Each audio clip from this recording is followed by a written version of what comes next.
ওই সোজা উঠবে, ও ডুব দিয়েছে না, ওই সোজা উঠবে। ওই তো ওই তো ওই নিচে নড়ছে ওইখানটায়, ওই তো ওই তো ওই তো ওই তো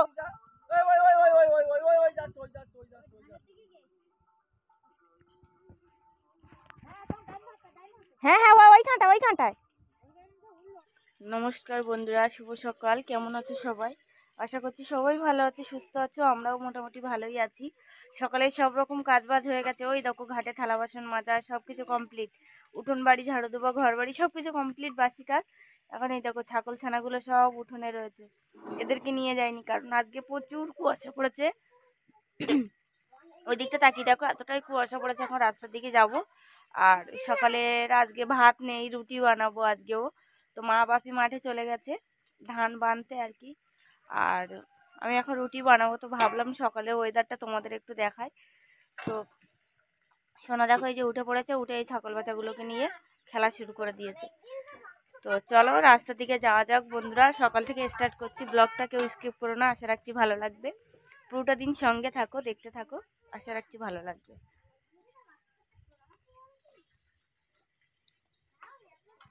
এই যে দুজন দেখো এখানটায় বাঁধা, আর সারা রাত্রে গলে খড়গুলো ছিল পুরো ভিজে, এগুলো আবার রোদ উঠলে দিতে হবে।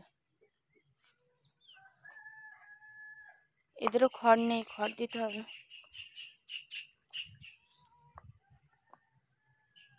দেখো শুধু পুরো কুয়াশা, কিছু দেখা যাচ্ছে না।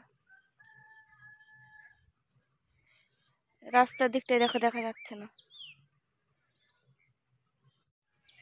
কিরকম কুয়াশা পড়েছে। পাশাপাশি এখানটা একটা ধানের গাদা ছিল, তো তারা এই যে ধান ঝাড়াই করছে। তো একটু মেশিনের শব্দ শোনা যাচ্ছে, তাছাড়া কিছু দেখাই যাচ্ছে না।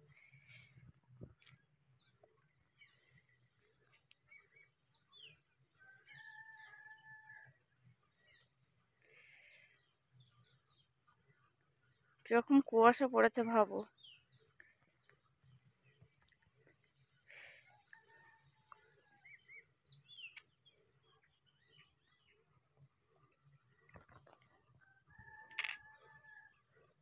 বাছুরগুলো এই যে এখানটায় বাঁধা আছে, এদেরও খড় দেবো। তো বন্ধুরা, সকাল সকাল কুয়াশাচ্ছন্ন পরিবেশ, চারিদিকে পুরো অন্ধকার পরিবেশ। আর এখন থেকে এই ব্লগটা স্টার্ট করলাম। তখন ছাগল গরুদের খড় দিতে হবে। আর মারা এই পাশাপাশি যেখানটায় তোলা ফেলেছে এখানটায় ধান বানছে আর কি। তো এখান থেকেই খেতে আসবো, আমার রুটি করে রাখতে হবে, এসে খাবে। তখন কাজ স্টার্ট করে দিয়ে আর বক বক করা যাবে না। তোমরা দেখতে থাকো।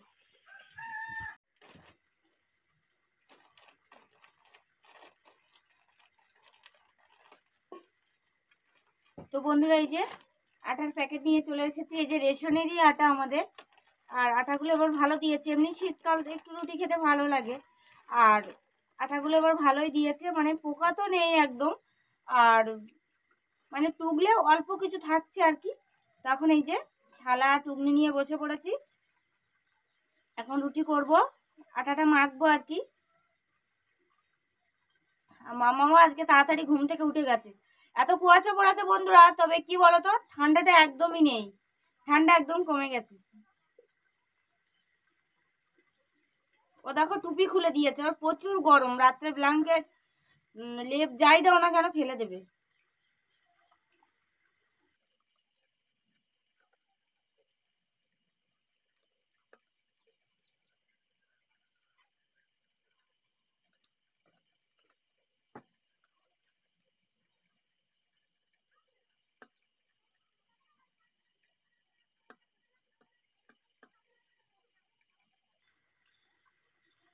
এটা খুব বেশি একটা থাকছে না, এই যে অল্প কিছু করে থাকছে, এগুলো আমরা ফ্যানের সঙ্গে দিয়ে দিই, গরুকে খাইয়ে দিই।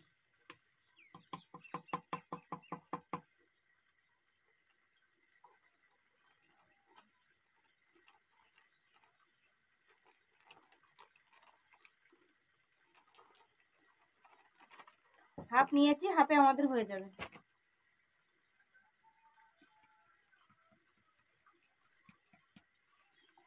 নটার দিকে এখানটা যেতে হবে আজকে কেক কিনতে।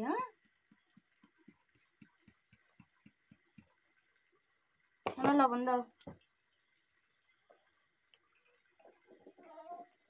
লবণ দিলে আমি খাবো না, লবণ না দিলে ভালো লাগে না। লেগে যাবে, এত তাড়াতাড়ি দেন, নুন লেগে যাবে, তাহলে খাও। তো সুজি বানিয়ে দেবো, চিনি এনে সুজি বানিয়ে দেবো। তুই কষা এনেছিস?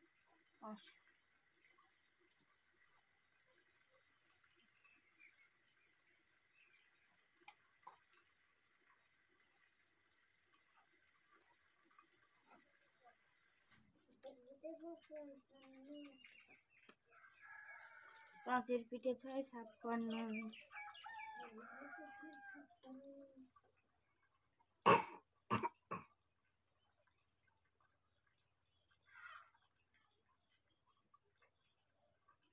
লেখো লেখো লেখো লেখো লেখো,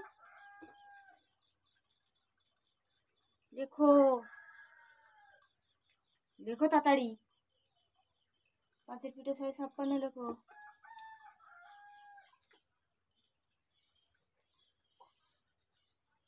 লিখছো নাকি?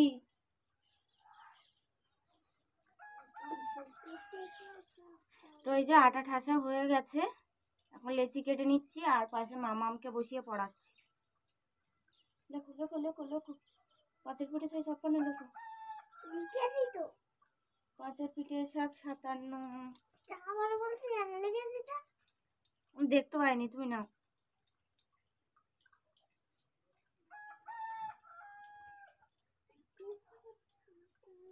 তো বন্ধুরা, মাম্মামকে পড়িয়ে নিলাম, তারপর রুটি বানিয়ে সবাইকে সকালের খাবার খেতে দিলাম। সবাই খেয়ে মাঠে চলে গেছে আর এখন আমি দুপুরে রান্না জোগাড় করছি। তো দেখো, বাজার থেকে এনেছিলাম ফুলকপি। তো ফুলকপিটা আগে গামলিতে কেটে নিয়েছে ঠাম্মা, আর এখন বললো যে ফুলকপির সঙ্গে একটু ওলকপিও দেবে আর পালং শাক দেবে, ওই জন্য বাগানে যেতে বলেছিল আমার। তো দেখো দুটো তুলে এনেছি, বেগুন, কিছুটা পালং শাক আর দুটো ওলকপি। তো এগুলো এখন ঠাম্মা একে একে কেটে নেবে আর আমি এখন কাস্তে নিয়ে যাচ্ছি পুঁই বিটুলি কাটতে। তো এগুলো বাথরুমের ছাদের উপর উঠেছিলাম মই দিয়ে দিয়ে দেখো কতটা পুঁই বিটুলি পেরেছি। তো বাড়িতে কেউ নেই, ওই জন্য আমাকেই উঠতে হলো। তো মইটা এনেছি, এনে মই খাটিয়ে উঠে গেছি বাথরুমের ছাদে, আর সেখান থেকে এই যে নিয়ে এসছি পুঁই বিটুলি আর নিয়ে এসছি দেখো ঘরের পিছন থেকেও কিছুটা নিয়ে এসছি। তো ঠাম্মা বললে এবার তুই ঝটপট কেটে নে, আমার মানে দেরি হয়ে যাবে আর কি কাটতে। তো ওই জন্য ঠাম্মা এখানটা পুঁই বিটুলি মানে পাতাগুলো ছাড়াতে বসে পড়েছে আর আমি এখন এই যে কেটে নেব একে একে বেগুন আর ওই যে কপি দুটো। তো এই ওলকপিগুলো সেদিনকে ছেঁচ দেওয়া হয়েছিল, তোমরা দেখেছো মেশিনে জল দিয়ে ছেঁচ দিয়েছি। তো দেখো কি বড় বড় হয়েছে কপিগুলো। তো যেহেতু একটা ফুলকপি দিয়েছি, আলু দিয়েছি দুটো, ওই জন্য আর বেশি নিয়ে আসিনি, ওলকপিটা দুটোই নিয়ে এসেছি, এ দুটোতেই হয়ে যাবে আমাদের। তো ফুলকপি, ওলকপি, বেগুন, আলু দিয়ে আর হালকা করে পালং শাক দিয়েছি, একদম অল্প কটা এনেছি পালং শাক, এনে তাই দিয়ে রান্না করব। এটা রান্না করব মাছ দিয়ে, নদীর মাছ, ইলিশে খয়রা আর পুঁই বিটুলি আর চিংড়ি মাছ। চিংড়ি মাছও রয়েছে আর ইলিশে খয়রাও রয়েছে। তো এই দুটো তরকারি করব, তো পুঁই বিটুলি করব। তো পুঁই বিটুলিগুলো ঠাম্মা এখন একে একে ছাড়িয়ে দিচ্ছে আর এত সুন্দর হয়েছে বন্ধুরা, ঠান্ডা পড়েছে তো এত সুন্দর হয়েছে মানে পুঁই বিটুলিগুলো। তো ঠান্ডা পড়লে বিটুলিটা বেশি ভালো হয় আর কি। তো খুব সুন্দর হয়েছে। ও বাগানে একটাই গাছ রয়েছে, তো সে গাছটা তোমাদের তো দেখিয়েছি, এত সুন্দর পুঁই বিটুলি হয়েছে চারিদিকে। আর বাথরুমের ছাদের ওপরেও ওরকম প্রচুর পুঁই বিটুলি হয়েছে। তো বাথরুমের ও সাইডটায় মানে আমাদের রান্নাঘরের পিছনে দেওয়া ছিল, তো রান্নাঘরের চালের ওপর আর তোলা হয়নি, কারণ রান্নাঘরের চালের ওপর লাউ গাছ আছে বলে পুঁই বিটুলটা আমরা রান্নাঘরের পিছন থেকে ওখান থেকে লাঠি দিয়ে বাথরুমের ছাদে তোলা হয়েছে। তো ওখান থেকে পেরেছি মই দিয়ে উঠে। তো একটু ভয় ভয়ও লাগছিলো, কারণ মইটা ধরার কেউ ছিল না, তো কি করা যাবে, পেরে এনেছি। তো রান্না করব, রান্না বান্না তো করে রাখতে হবে বলো, ওরা সবাই মাঠে চলে গেছে আর জল কাদায় প্রচুর সবার কষ্ট হয়ে পড়ছে। তো আমরা দুজন তো এখানটায় এই যে সবজি কাটায় ব্যস্ত, আর মামাম দেখো কাঁথা সেলাই করেছি, তার সাইড থেকে কিছু শাড়ি বেরিয়েছে ছোট ছোট। তো সেগুলো কি করছে দেখো, এ মাথা দিয়ে ও মাথা টানিয়ে বলছে আমি ঘেরা দিচ্ছি, আমি বেড়া দিচ্ছি, এই করছে। আর সারাক্ষণ ওর হাতে দেখবে একটা করে ব্যাগ, নাইলে একটা প্লাস্টিকের কিছুটা বোতল থাকবে, মানে বড়রা যেটা করে ও সেটা। তো বন্ধুরা, রান্না বান্না প্রায় শেষের পথে, দুটো তরকারি হয়ে গেছে আর ভাতটা ফুটছে। তো আজকে রান্না করেছি পুঁই শাকের বিটুলি আর চিংড়ি মাছ, আর ফুলকপি দিয়ে, ওলকপি দিয়ে, আলু দিয়ে, তাতে একটু হালকা করে একটু পালং শাক দিয়েছি, দুটো চারটে পাতা পালং শাক দিয়ে, আর নদীর মাছ আছে গতকাল বাজার থেকে আনা হয়েছিল ইলিশে খয়রা, তাই দিয়ে রান্না করেছি। এই দুটো তরকারি করেছি। তো এই যে রান্না বান্না কমপ্লিট। এখন ওরা যাচ্ছে স্প্রে করতে, কারণ তুলায় কি একটা রোগ লেগেছে আর কি, তো ওই জন্য যাচ্ছি। তো এই দেখো ভাতটা ফুটছেই, আর এই দেখো হালকা করে দিয়েছে একদম পালং শাক। কালারটা এখনো রান্নাঘরে বলে এরকম মনে হচ্ছে, কিন্তু ঠিকঠাকই আছে আর কি। তো এই যে মাছ দিয়ে ওলকপি, আলু, বেগুন, সঙ্গে হালকা করে ফুলকপিও দিয়েছি, আর ধনেপাতাও দিয়েছি, দিয়ে এই যে মাছের ঝোল। এই দেখো পুঁইশাকের বিটুলিয়া চিংড়ি মাছ করেছি, আর এই করেছি, এই দুটো তরকারিই করেছি আপাতত। তো এই যে স্প্রে করতে যাবে, ওই জন্য ওষুধ মিশিয়ে নিচ্ছে এই যে ব্যারেলে, এবার স্প্রে করবে তোলায়।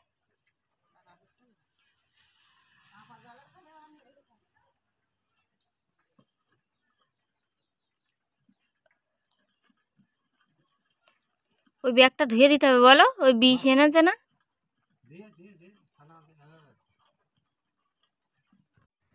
তো বন্ধুরা, ওবেলায় সেই রান্না বান্না তারপরে স্প্রে, সেই সময় দেখা হয়েছিল তোমাদের সঙ্গে, আর তারপর থেকে আর আসা হয়নি। তো এখন বিকালবেলা চান দান করে খেয়ে দিয়ে একদমই রেস্ট নিইনি। মারা চলে গেছে ওই সাইডে ধানের গাদা দেবে বলে, আমিও একটু পরে যাব।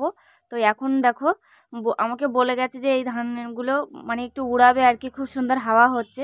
তো আমি এখানটায় দেখো প্লাস্টিকের উপর করে ধানগুলো একটু উড়িয়ে নিচ্ছি কুলোয় করে, আর খুব সুন্দর হাওয়াও হচ্ছে। তোমরা হয়তো বুঝতে পারছো, কারণ ধানের যে মানে ঘুষোগুলো থাকে আর কি, চিটোগুলো, সে ধানগুলো দেখো কত দূরে দূরে উড়ে যাচ্ছে। তো এগুলো উড়িয়ে রেখে বস্তায় ভরে রেখে তারপরে যাব মাঠে।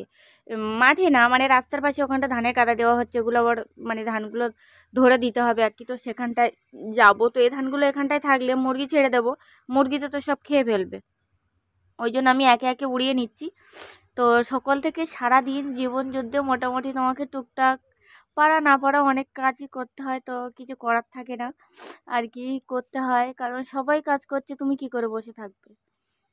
তো এটাই মেয়েদের জীবন আর কি, কিছু বলার থাকে না, কিছু করার থাকে না, তো কি করা যাবে। দেখো উড়িয়ে নিচ্ছি, আর মাঝে মধ্যে একটু কুলোর বাতাস দিয়েও একটু উড়িয়ে দিচ্ছি, আর এ সাইড দিয়ে একটু ঘুষো পড়েছিল তাই আবার একটু তুলে নিলাম।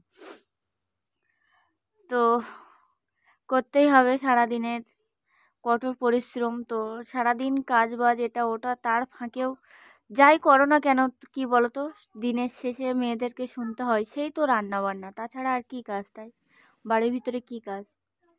আর যে বাড়ির বৌমা যতই কাজ বাজ করুক না কেন, তুমি দেখবে শাশুড়িরা মানে দিনের শেষে হলে বলবে যে ওই বাড়ির বৌমাটা বেশি কাজ করে, সব কাজ করে, মাঠে ঘাটে লোকের বাড়িও গিয়ে জন খাটছে, এগুলো আর কি শুনতে হয়। কিন্তু সেগুলো পারবো না, বাট নিজের ঘরে যে কাজগুলো সেগুলো তো টুকটাক একটু করতে হবে না। তো কি আর করা যাবে, মানে অভ্যাস থাকলে হয়। অনেকের হয়তো বাপের বাড়িতে অভ্যাস থাকে, তারা বাপের বাড়িতেও কাজ করে, শ্বশুরবাড়িতে এসেও করছে বাড়ি টুকটাক, আবার লোকের বাড়িতে মজুরিও খাটছে। কিন্তু আমাদের সেটা অভ্যাস নেই, সত্যি কথা বলতে। কোনো দিন মানে মাঠে ঘাটে সেভাবেও যেতে হতো না, মা বাবা ঠাম্মা ঠাকুরদা ওরা ছিল, ওরাই করতো, ভাই বা আমাকে সেরকমভাবে যেতে হতো না, আর মা বাবাও জোর করতো না আমাদের কোনো দিন। তো টুকটাক শ্বশুরবাড়িতে এসে যেগুলো করার মতো সেগুলো করি আর কি, আর যেগুলো না পারি সেগুলো না করি। তো ধানটাই দেখো উড়িয়ে ফেললাম, কারণ খুব সুন্দর হাওয়া হচ্ছে।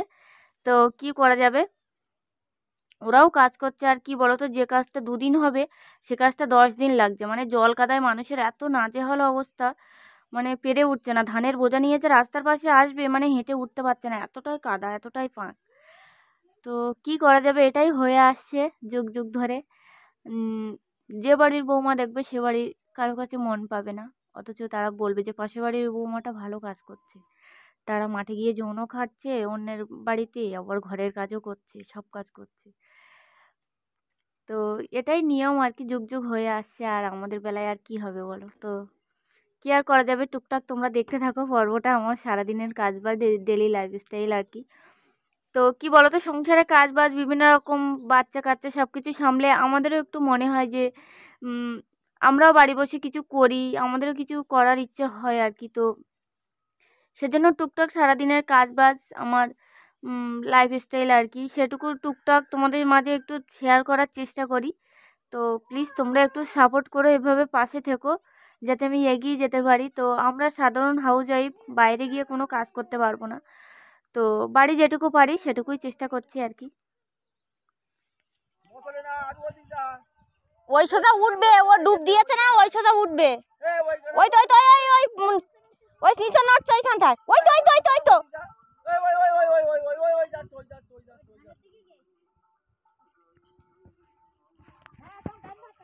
হ্যাঁ হ্যাঁ ওইখানটায়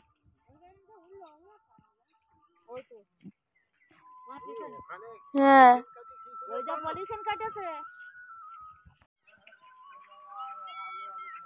বক দেখো কতটা আমাদের ধানের ভিতর বসেছে, মা দেখো বক দেখো কতটা বসেছে, দেখো আর ওই সাইডে দেখো। তো এইখানটা আমাদের এই যে নতুন তোলাটা ফেলা হয়েছে, এখানটা এই যে তার পাশে এই ধান এনে গাদা দেওয়া হচ্ছে, এখানটায় প্লাস্টিকের উপরে এনে রাখা আছে, আর এখন এই যে বাকি গাদা দিচ্ছে। এই শোনা জল মাখিস না, ওঠ ওঠ ওঠ ওঠ। বক দেখ কতটা, বক দেখ আমাদের ধানের ভিতর সব ধান খেয়ে নিল।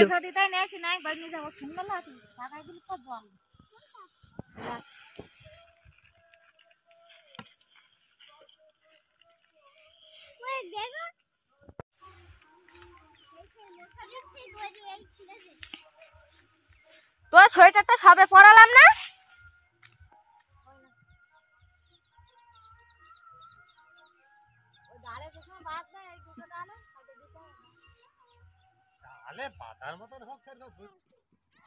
তো বন্ধুরা বাড়ির থেকে চলে এসেছি দেখলে, আর এসে মাত্র এই গাদার থেকে একটা ইঁদুর বেরিয়েছে, তো সেটা লাঠি নিয়ে বাপি গেছিল, বলে রাত্রে আবার আসবে ওই জন্য। আর ইঁদুরটা ও চলে গেছে আর কি, আবার রাত্রে এসে গাদায় ঢুকবে। তো এখন দেখো মায়ের সাইডে ধান তুলে দিচ্ছে, আর গাদাটা যেহেতু পরপর উঁচু হয়ে যাচ্ছে ধান তোলার পর, ওই জন্য বাপিকে একটু হাতে হাতে ধরে দিচ্ছি ধানগুলো। তো ঘরের কাজ এভাবেই টুকটাক যেটুকু পারি হেল্প করি আর কি, যেটুকু নিজের সাধ্যের মধ্যে সেটুকু। অন্যান্য বাড়ির বউদের মতো আর কি পারবো না মাঠে ঘাটে গিয়ে মজুর খাটতে বা অন্যের ঘরে কাজ করতে। তো নিজের ঘরে যেটুকু পারি সেটুকু টুকটাক এভাবেই করে যাব, এভাবেই চলে যাবে। ঈশ্বরের কাছে প্রার্থনা করি যে এভাবেই যেন চলে যায়, আর তোমরাও একটু প্রার্থনা করো যেভাবে যাচ্ছে এভাবেই চলে যায়, যেন বেশি কিছু দরকার নেই। তো বন্ধুরা আজকে এই পর্বটা এখানেই শেষ করছি। আমার সাধারণ দৈনন্দিন জীবনের বিভিন্ন কাজবাজ তোমাদের সামনে তুলে ধরি। তো কৃষকের মেয়ে, ওই সেদিন তোমাদের একটা ভিডিওই বলছিলাম, কৃষকের মেয়ে কৃষকের ঘরের বউ, আবার কৃষকের ঘরের বউমা। তো কি আর করা যাবে, এভাবেই দিনটা চলে যাক। তো তোমাদের কেমন লাগলো অবশ্যই কমেন্টস করে জানাবে, ভালো লাগলে অবশ্যই লাইক কমেন্ট শেয়ার করবে, আর চ্যানেলটা নতুন হলে অবশ্যই কিন্তু সাবস্ক্রাইব করে দেবে। আসছি অন্য ভিডিও নিয়ে, আজকের মতো টাটা, সবাই ভালো থেকো সুস্থ থেকো। আর প্লিজ এই ছোট্ট বোন বা দিদি ভাই বা বৌদি যে যাই বলো না কেন, একটু সাপোর্ট করো। আজকের মতো টাটা।